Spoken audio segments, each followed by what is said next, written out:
विद्वानों का सम्मान। ऐसा कहा जाता है कि धनवान व्यक्ति का धन यदि नष्ट हो जाए तो वो बेकार हो जाता है, लेकिन विद्वान व्यक्ति का धन, जो कि उसकी विद्वता तथा ज्ञान है, कोई नहीं छीन सकता। वो जितना बांटेगा उतना ही ज्ञान बढ़ता चला जाता है, धन की तरह समाप्त नहीं होता। विद्वान व्यक्ति कहीं भी चला जाए, सभी जगह उसका आदर होता है। वो मूर्खों तथा भोले भटके लोगों को सही रास्ता दिखाता है। उसी की कृपा से व्यक्ति ज्ञान प्राप्त करके अपने जीवन में सफल होता है। जो उनका अनादर करता है वो मूर्ख उदंड तो रहता ही है, पाप का भी भागी बनता है तथा उसे जीवन में कठिनाइयां आने पर कोई रास्ता नहीं सोचता। सिंध प्रदेश में इक्ष्वाकु वंश के एक बड़े वीर तथा विद्वान त्रैरूण नाम के राजा थे। उनका राज्य दूर दूर तक फैला हुआ था। वे अपनी प्रजा का बहुत ध्यान रखते थे। वे बड़े उदार तथा दयालु थे। प्रत्येक के कष्ट का ध्यान रखते थे। धन धान्य से उनका कोष भरा हुआ था तथा विद्वता भी उनके चरण चूमती थी। उनका दरबार तथा राज्य विद्वान व्यक्तियों का संगम था। इसलिए ऐसा कहा जाता था कि उनके राज्य में लक्ष्मी और सरस्वती का स्वाभाविक वैर मिट गया था। जहां विद्वता होती है वहां धन नहीं होता, परंतु इस सौभाग्यशाली राजा के पास दोनों ही गुण थे। महाराजा त्रैरूण को सलाह तथा सहायता देने के लिए एक मंत्री परिषद था, जिसमें एक से एक विद्वान तथा अपने अपने विषय के सुलझे हुए मंत्री थे। इनमें एक वृष ऋषि पुरोहित भी थे, जो राजा के समस्त धार्मिक कार्यों को विधि विधान के साथ करवाते तथा उनको उचित सलाह दिया करते थे। वे बहुत बड़े विद्वान तथा अनेक विद्याओं में पारंगत थे। एक और राजा की वीरता और प्रताप प्रजा के सांसारिक सुख साधनों को बढ़ाती, शत्रुओं से देश की रक्षा करने के लिए प्रत्येक क्षण तत्पर रहती, ताकि देश के अंदर सभी कृषि, व्यापार तथा उद्योग धंधों की निरंतर वृद्धि होती रहे। तो दूसरी ओर पुरोहित वृक्ष की अलौकिक शक्ति प्राकृतिक प्रकोपों से राज्य को बचाती तथा प्रजाजनों को धर्म तथा धार्मिक कार्यों की ओर प्रेरित करती थी। इस प्रकार सारे राज्य में पूर्ण शांति एवं सुख का साम्राज्य था। एक बार राजा के मन में यह विचार आया कि चारों ओर छोटे छोटे राज्य फैले हुए हैं और आपस में लड़ते रहते हैं, क्यों न इन्हें एक सूत्र में बांध दिया जाए। वो चाहता था कि सभी राज्यों में एक राष्ट्र की भावना पैदा हो। वे इस देश को एक समझे, न कि अपने अपने राज्य को ही राष्ट्र माने। इस उद्देश्य से उसने दिग्विजय करने की योजना बनाई और अपने पुरोहित को बुलवाया, जो रथ चलाने में भी पूरी तरह दक्ष थे।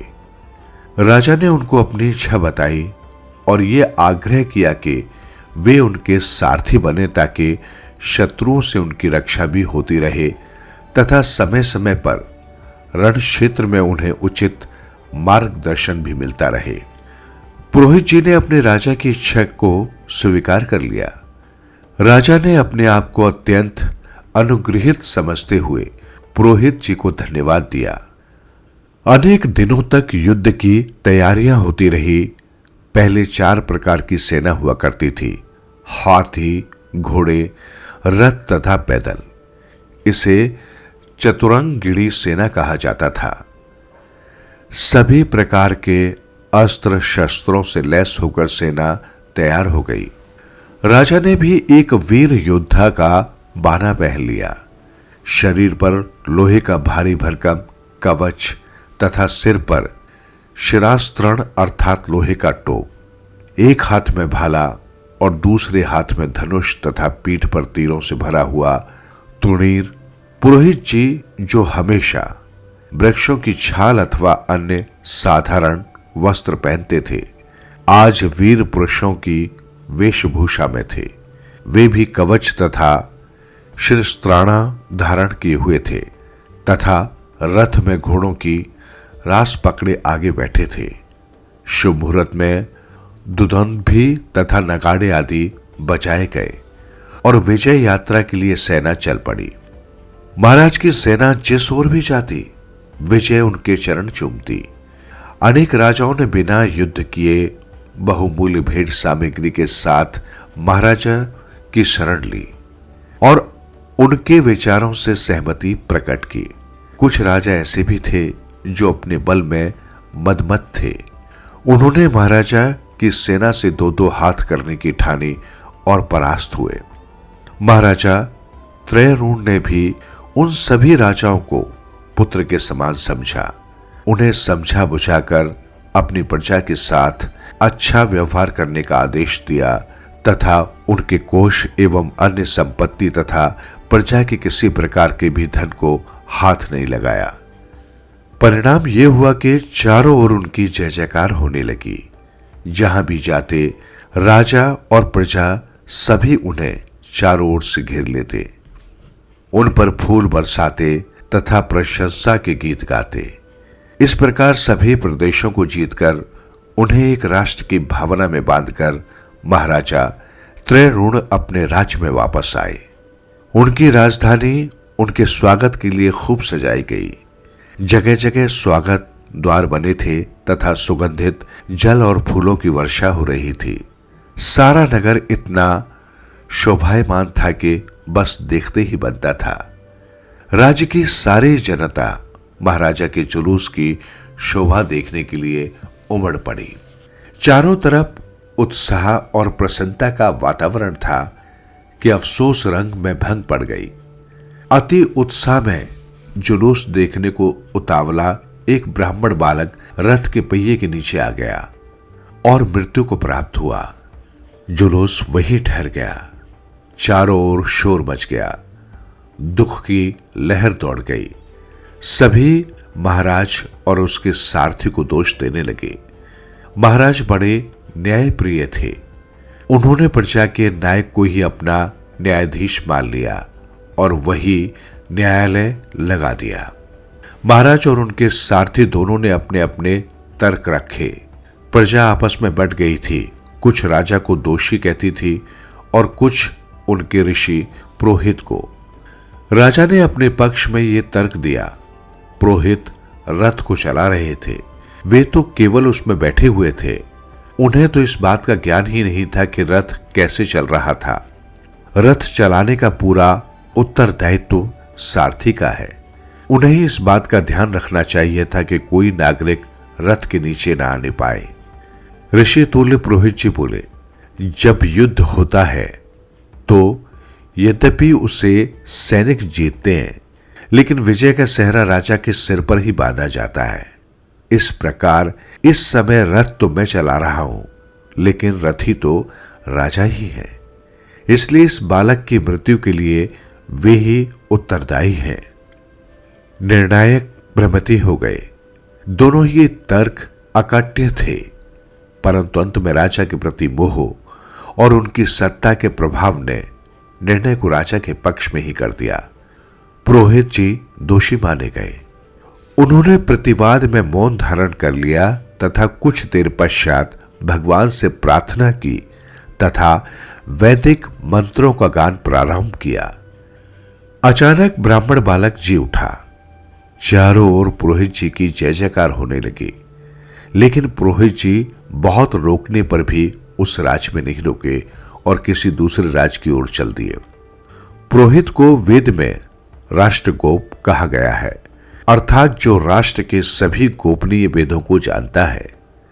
अतः उन्हें इस प्रकार अपराधी घोषित करना तथा उनका राज्य से चले जाना सबको ही अखरने लगा, क्योंकि ब्राह्मण बालक को तो उन्होंने जीवित कर दिया था। कुछ ही दिन बीते थे कि देश में अकाल पड़ गया। जनता भूखों मरने लगी। चारों ओर दुख दर्द भूख प्यास का दृश्य था। खेत खलिहान उजड़ गए। सूखी आंधियां और गर्म लू चलने लगी।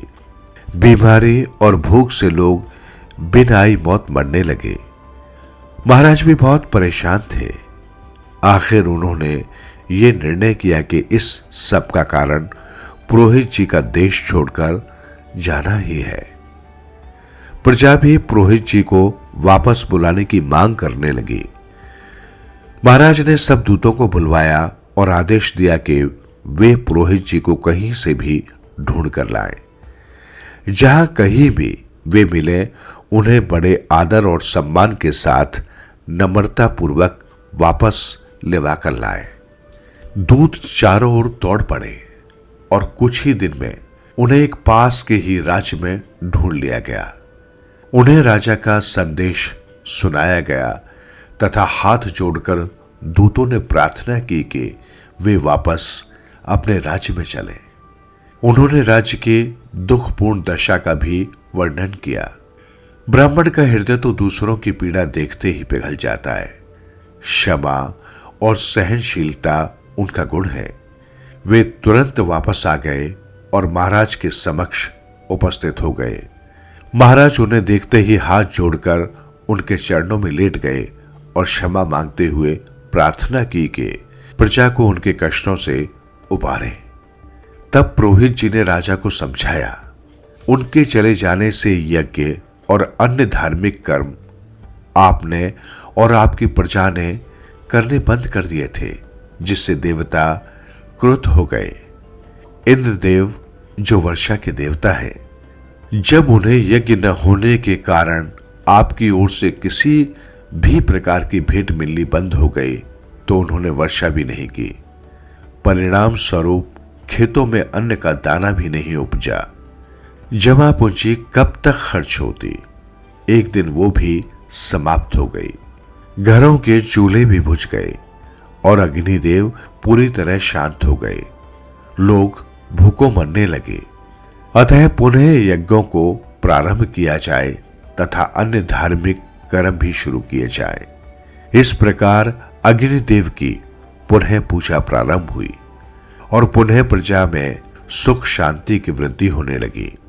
राजा ने अपने दुष्कर्म के लिए विद्वान पुरोहित से बार बार क्षमा मांगी।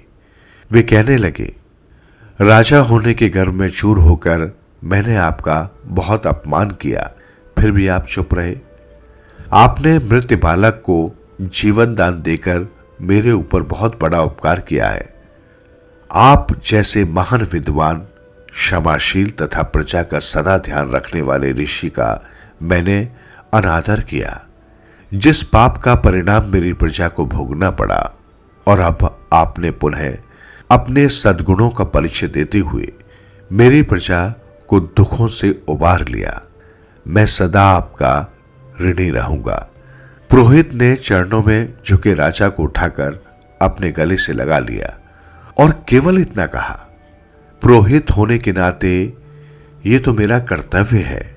इस प्रकार एक विद्वान व्यक्ति को पुनः आदर सम्मान मिला तथा अपने गुणों के कारण वो पुनः अपने पूर्व स्थान पर नियुक्त हो गए।